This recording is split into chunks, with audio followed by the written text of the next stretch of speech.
Just get out, I say!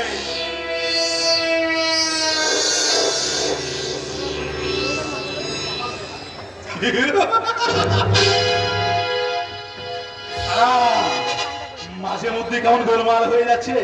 এই কদিন ধরে ওই সুমন্ত চৌধুরীর ডায়েরিটা বেশ ভালো করে মুখস্থ করা সত্ত্বেও আমি এখনো ঠিক কবজা করে উঠতে পারিনি।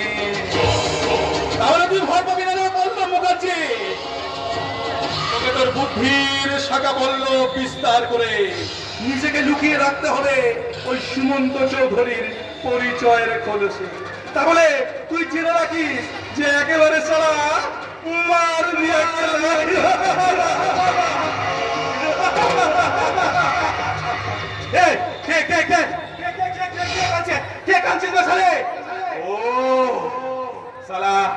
আর অতীত জীবনের সেই শয়তানি চক্রীটা যাকে আমি বিয়ে করবো বলে ঠকিয়েছিলাম, অথচ তার পেটে বাচ্চা এসেছিল।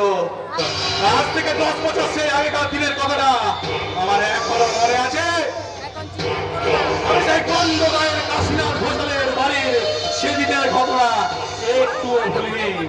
গীতার পেটে বাচ্চা এসেছে শুনে তার চুলের মুঠি ধরে টানতে টানতে নিয়েছে।